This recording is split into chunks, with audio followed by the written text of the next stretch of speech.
Je vais te prendre un petit crépitement de feu de camp si tu as le temps de me trouver ça là, pendant qu'on jase. Là. Oh mon Dieu, il l'a déjà.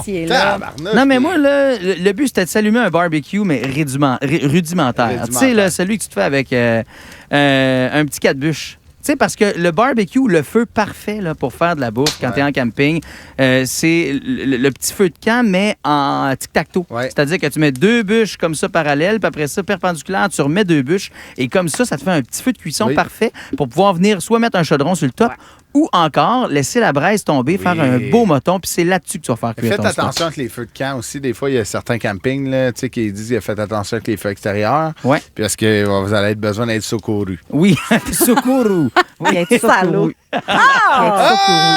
Mais c'était pas si si pire. pire, finalement. Vous fallait d'en jouer, s'il te plaît? Puis être secouru. Ah oui, c'est Je faisais un AVC. Avec une patate dans la gueule.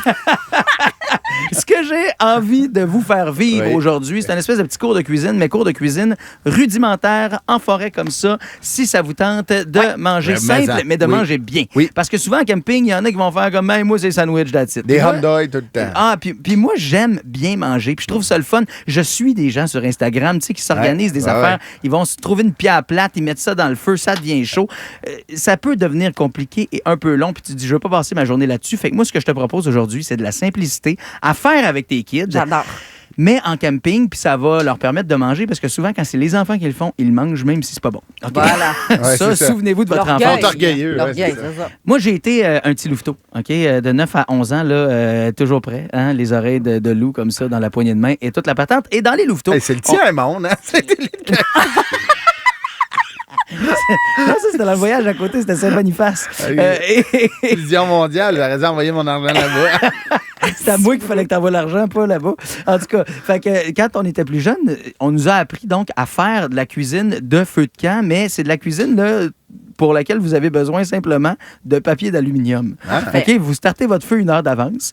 Vous le nourrissez pas trop parce que le but, c'est d'avoir de la bonne braise rouge. C'est elle qui est bien chaude. Ce que vous allez faire, OK, on va parler du plat principal d'abord. OK. Pour votre plat principal, vous allez acheter de la viande hachée. Vous allez acheter des petites patates. Vous allez acheter des légumes que vous allez couper comme en petites rondelles. Ouais. On veut quelque chose de sommaire, pas de la trop petite coupe. Là. On veut quelque chose qui va garder sa consistance quand même une fois que ça va être bien cuit parce que tu vas sacrer ça dans le feu bien chaud. Fait que tu veux que ça ne devienne pas de la bouillie trop rapidement. Okay. Tu sais, mettons, si tu coupes genre ça carotté, tes petites patates fines, même affaire avec, mettons, tes carottes. Tes zucchini.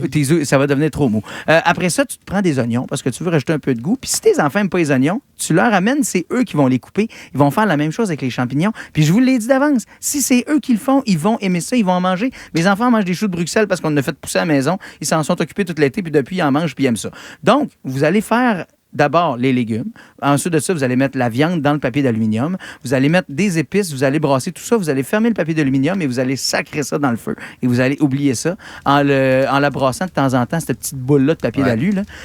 Puis, je vous jure, ça va cuire en genre 15 minutes et ça va être succulent et délicieux. Quand tu sors ça du four, tu ouvres la papillote puis tu la laisses refroidir un peu parce que ça se peut que ça soit chaud. Entre-temps, tu te prépares chez vous, OK, une base de pain bannique. De la bannique, ça, là, c'est une vieille recette ancestrale des premiers peuples. On parle de farine, d'eau. Tu peux mettre un peu de sucre là-dedans, un peu de poudre à pâte si jamais ça t'intéresse ou de levure. Mais le but, là, c'est juste de se faire une belle pâte sur laquelle tu peux rajouter des fois un peu de ketchup après ou encore des trucs sucrés. Ça peut être une bonne base de dessert, mais moi, ce que j'aime faire avec la bannique, c'est de l'enrouler autour d'une saucisse.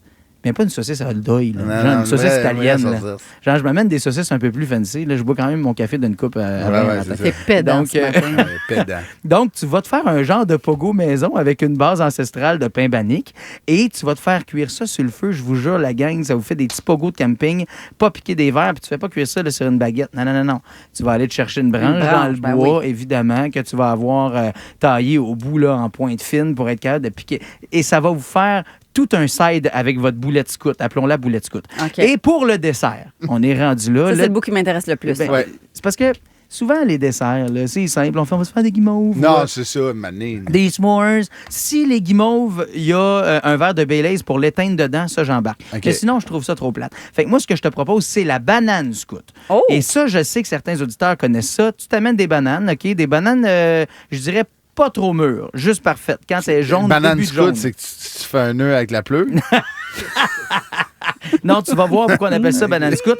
Tu l'ouvres en petit bateau, OK? Tu commences à y faire là, de la queue au bout jusqu'à la pointe brune en bas. Là. Ouais. Tu te fais comme une ouverture, comme si tu allais l'opérer à cœur ouvert. Ouais. OK? Fait que il tranche ça, mais pas en deux au complet. Juste pour couper la pelure puis être en mesure d'enlever un petit peu de chair de banane dedans. OK? Petite incision. Une là, petite rien de gros. incision, exact. Tu l'ouvres juste un petit peu et là-dedans, de la maison, tu as amené des mini guimauves et tu as amené des chipites de chocolat. Puis si tu es fou raide, tu peux même t'amener des chipites de caramel. Ah! Tu Elle va rentres être ça malade, là-dedans. man. Et après ça, tu refermes encore une fois avec ce que je t'ai dit d'apporter dans Papier d'aluminium. du papier d'aluminium. Et encore une fois, pendant que tu te délectes de ta boulette scout, tu viens mettre ton dessert là-dedans. Ça va fondre, ça va cuire, puis tu laisses pas plus que 10 minutes dans le feu, dans la braise. Après ça, tu ressors ça doucement, tu l'ouvres, tu laisses refroidir un peu parce que ça va être chaud sur un moyen temps. Et avec une fourchette ou une cuillère, tu fais juste aller racler l'intérieur de ta pleure de banane. Et je vous jure, la gang, ça vous fait un dessert Décadent. succulent. Appelez-moi le Ricardo Desbois. Ricardo Je vous Des. souhaite un maudit beau camping. Au camping.